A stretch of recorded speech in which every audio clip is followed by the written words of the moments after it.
नमस्कार दोस्तों, हमारे चैनल पर आपका स्वागत है। तो आज हम सेक्शन 22 एमपी अकोमोडेशन एक्ट देखने वाले हैं। इसमें क्या बताया गया है? इसमें बात की गई है कि खाली भवन स्थानों के संबंध में विशेष उपबंध। ठीक है, इसमें बताया गया है कि जैसे कोई स्थान है, जैसे ये स्थान है, ठीक है, इतने में भवन बना हुआ है और ये जो जगह है ये खाली पड़ी हुई है। ठीक है, भूस्वामी ने इसे क्या किया था कि भूस्वामी ने इस पूरे को किराए पर दे दिया था। अब वह जो ये खाली स्थान है, खाली भवन स्थानों के संबंध में विशेष उपबंध इसमें बताया गया है। अब ये जो खाली जगह पड़ी हुई है इसके संबंध में यदि जो भूस्वामी है यहाँ पर कुछ निर्माण कराना चाहता है तो वह अभिधारी से कहता है कि आप मुझे ये वाली जगह जो है इस पर मुझे निर्माण कराने के लिए परमिशन दे दीजिए और करार भी कर लीजिए, क्योंकि पूरा उसने क्या किया था, पूरी जगह जो है वो रेंट पे दी थी। तो अब पूरी जगह रेंट पे दी थी तो यहाँ पर रेंट ज़्यादा होगा, परंतु जब यह इसको अलग कर दिया जाएगा, इसको जब भूस्वामी मंगाएगा तो सिर्फ इसका ही रेंट देना पड़ेगा। तो इसमें ये बात कही गई कि यदि पूरी भूमि है और यदि कोई सन्निर्माण है, मतलब किसी के साथ जुटा हुआ है, निर्माण के साथ कोई खाली भूमि है और उस जगह पर भूमि स्वामी कोई कंस्ट्रक्शन कराना चाहता है तो उसके लिए वह परमिशन मांगता है भू अभिधारी से, परंतु भू अभिधारी उसको देने में मना कर देता है।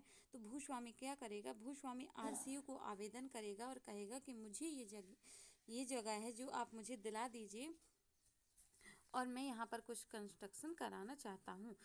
तो यदि आरसीए को सही लगता है तो वह उसको दिला सकता है।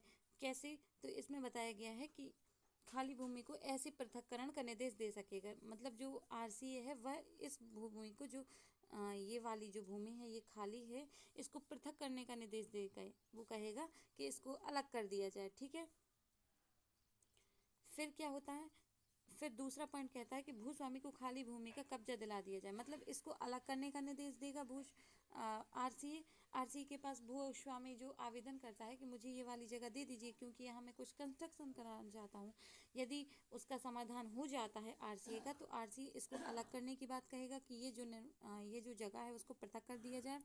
फिर उस पृथक करने के बाद वो कब्जा किसको दे दिया जाए? भूस्वामी को ये कब्जा दे दिया जाए जो खाली भूमि का कब्जा है। फिर शेष स्थान की बाबत दे भाड़ा। अब यहाँ पर जो ये वाला था इसको पूरे को किराए पर दिया गया था, परंतु अब ये अलग किया गया है तो इसका जो शेष बचा हुआ भाड़ा है सिर्फ वही भाड़ा अभिधारी के ऊपर अधिरोपित किया जाए, मतलब जो किराएदार है सिर्फ इतने का ही भाड़ा देगा, इतने का नहीं, तो भाड़े को भी अलग किया जाए। और ऐसा कोई अन्य आदेश देने को कह सकता है, ऐसा अन्य आदेश कर सकेगा जैसा कि वह उस मामले की परिस्थिति में उचित समझे।